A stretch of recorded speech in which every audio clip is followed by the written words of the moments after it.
Assalamualaikum warahmatullahi wabarakatuh.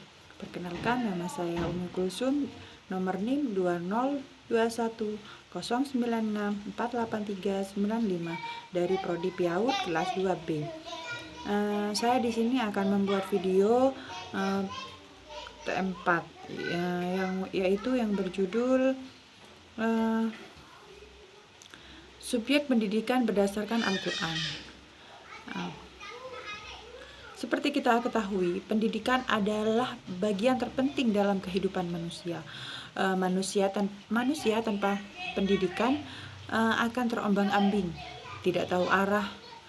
Pendidikan menjadi tolak ukur keberhasilan manusia dalam menjalani kehidupan.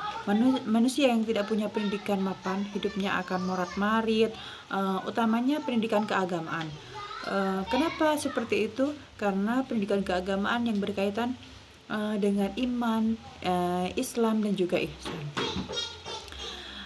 Selanjutnya, pengertian subjek pendidikan itu sendiri. Subjek pendidikan atau peserta didik adalah orang yang bertanggung jawab. Orang yang bertanggung jawab memberikan suatu pengajaran atau pendidikan sehingga materi yang disampaikan dapat dipahami oleh peserta didik atau subjek pendidik. Yang guru-guru di sekolah dalam lingkup formal maupun informal, pendidikan pertama yang kita ketahui adalah lingkungan keluarga atau orang tua. Karena bisa dikatakan ibu adalah madrasah pertama. Ya, betul. Ibu adalah. Jadi peranan orang tua itu sangat penting bagi anak-anak kita. Namun sebagai umat Islam kita harus tahu bahwa subjek pendidikan yang sebenarnya adalah Allah Subhanahu wa taala. Dan yang kedua adalah Nabi Muhammad, dan yang ketiga yang dapat kita simpulkan bahwa subjek pendidikan adalah siapa saja yang memberikan ilmunya kepada kita berdasarkan Al-Quran, seperti itu.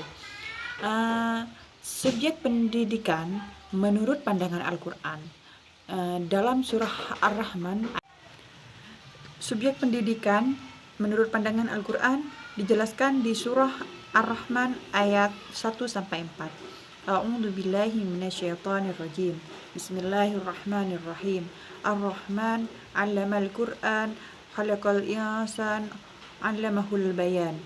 Shadaqallahul 'azim. Yang artinya, Tuhan yang Maha Pengasih yang telah mengajarkan Al-Quran, Dia menciptakan manusia, mengajarkan pandai berbicara. Kemudian pengertian subjek pendidikan menurut pandangan Al-Quran, surah An-Najm. Surah An-Najm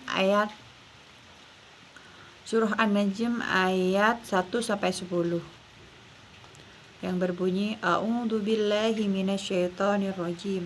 Bismillahirrahmanirrahim. Wan najmi idza hawa ma dhalla sahibukum wa ma ghawa wa ma yantiqu 'anil hawa in huwa illa wahyun yuha 'allamahu syadidul quwa dzu mirratin fastawa wa huwa bil ufuqil a'la thumma dana fatadalla fakana qaba qausaini aw adna fa'auha ila 'abdihi ma auha. Shadaqallahul 'azim. Ayat artinya, demi bintang ketika terbenam, kawanmu Muhammad tidak sesat dan tidak pula keliru, dan dia tiada mengucapkan menurut bahwa nafsunya ucapnya itu. Dia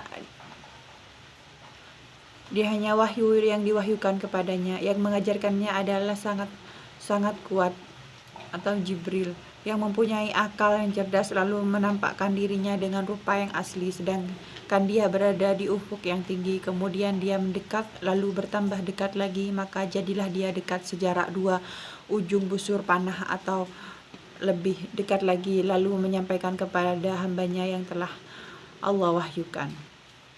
Kemudian subjek pendidikan berdasarkan Al-Quran, surah An-Nahl ayat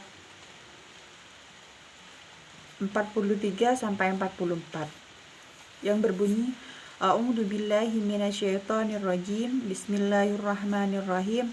Wa ma arsalna min qablika illa rijalan nuhi ilaihim fas'alu ahlal dzikri in kuntum la ta'lamun.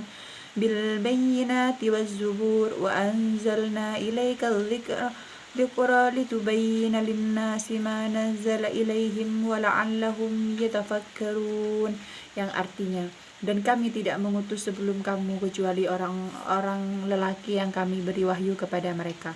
Maka bertanyalah kepada orang yang mempunyai pengetahuan jika kamu tidak mengetahui keterangan-keterangan mukjizat dan kitab-kitab. Dan kami turunkan kepadamu Al-Quran agar kamu menerangkan kepada umat manusia yang telah diturunkan kepada mereka supaya mereka memikirkan. Itu isi dari surah An-Nahl ayat 44 dan 43. Kemudian berdasarkan surah Al-Kahfi ayat 65 sampai 67 yang berbunyi, lalu mereka bertemu dengan seorang hamba di antara hamba-hamba kami yang telah kami berikan kepada rahmat dari sisi kami, dan yang telah kami ajarkan kepada ilmu dari sisi kami. Masa berkata kepada Khidir, bolehkah aku mengikutimu supaya kamu mengajarkan kepadaku ilmu yang benar di antara ilmu-ilmu yang telah diajarkan kepadamu? Dia menjawab, sesungguhnya kamu sesekali tidak akan sanggup sabar bersamaku, dan bagaimana kamu dapat sabar atas sesuatu yang kamu belum mempunyai pengetahuan yang cukup tentang hal itu? Musa berkata, insya Allah kamu akan mendapatku sebagai orang yang sabar, dan aku tidak akan menentangmu dalam suatu urusan pun.